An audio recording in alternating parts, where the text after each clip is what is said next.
Épisode 2. Au temple des usuriers oppresseurs. Il y avait un temple dans le monde du dessus qui s'appelait l'Assemblée sénatoriale, qui prononçait les peines d'exclusion pour l'inframonde, qui se réunissait toutes les semaines afin d'y prononcer des peines et s'assurer qu'aucun de ceux qui défiaient la censure ou même parlaient en mal du régime ne pouvait le faire sans savoir que l'exil dans l'inframonde était, de fait, une peine incompressible. L'Assemblée sénatoriale était une chambre d'où la plupart de ceux qui y siégeaient étaient installés pour une nomination à vie, pour se garantir le fait qu'il n'y ait aucune forme de changement dans l'avenir.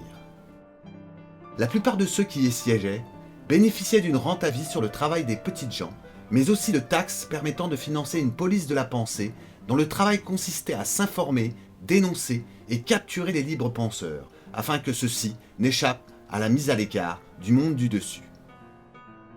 Le régime disposait des derniers algorithmes permettant des détections, des actions et des écrits dans le virtuel, mais aussi l'installation systématique de caméras et détecteurs permettant la localisation des sujets, quelles que soient les circonstances. Par le crédit et l'endettement, il était possible d'aliéner les populations et ainsi d'obtenir un serfage par défaut, permettant la soumission à partir de banques qui avaient fait du microcrédit une incapacité de remboursement des traites, permettant d'avoir un réseau d'espions qui, à la solde de l'Assemblée sénatoriale, informait régulièrement des potentiels libres penseurs, des endroits où ils pouvaient se réunir, mais aussi de tous ceux qui n'adhéraient pas à l'idéologie identitaire, culturelle et capitalistique, qui obligeait chacun à se rendre au temple pour prier l'usurier.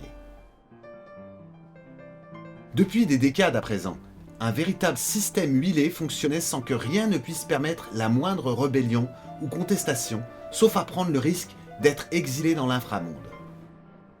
La police de l'Assemblée sénatoriale faisait des rondes avec des chiens de garde qu'ils lançaient sur les populations ou sur les familles lorsque celles-ci ne pouvaient ou refusaient de payer les traites. Avant toute chose, et l'exil dans l'inframonde, il se devait de montrer à la population et faire exemple pour que personne ne se rebelle.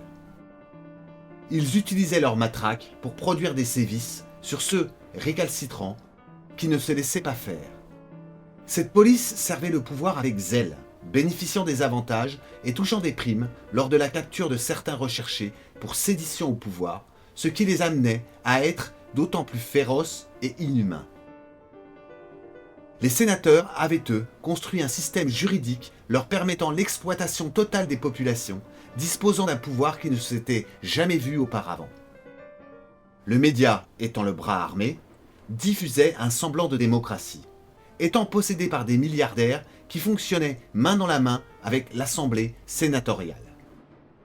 La censure y était la clé de voûte de l'idéologie,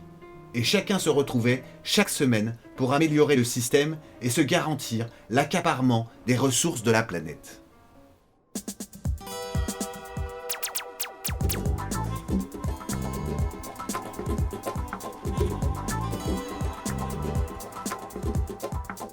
La mondialisation est là comme le cinéma où la version originale est dans le centre-ville, car nourrir le peuple de versions françaises dans les cinés de quartier permet de tenir hors du monde ceux qui le sont par la différence qu'ils ont.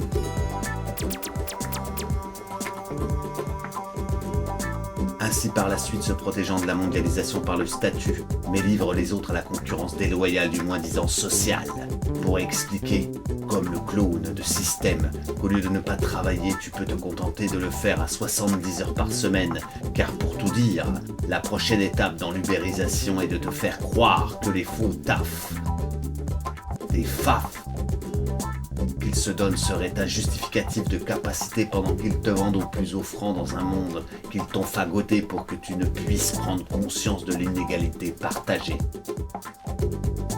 Vocable qui est le câble et qui se doit de faire sable d'un château à conquérir qui explique qu'ils sont la démocratie mais qui laisse le précaire en dehors du monde doré derrière lequel se cachent ceux qui te font la misère.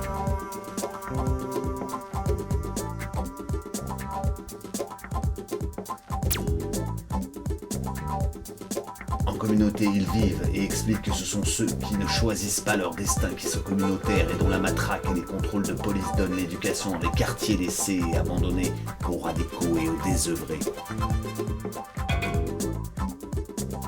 réalité mondialisée.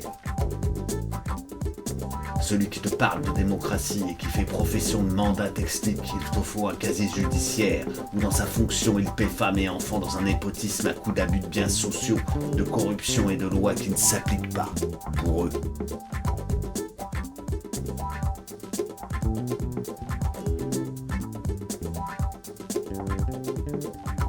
Le périph' sert de séparation historique des autres pauvres et différents, expliquant par la suite en se regroupant par l'ethnie que ce sont les autres restes du monde qui communautarisent alors que les clones s'enferment entre eux dans le centre de Paname pour mieux contrôler le pouvoir et se servir en utilisant les outils comme un micro, celui qui parle à 10 personnes. Quand il ne l'a pas, celui qui l'utilise à des millions, fabriquant l'exclusion et profitant de la probité qu'il leur est donnée, et force est de constater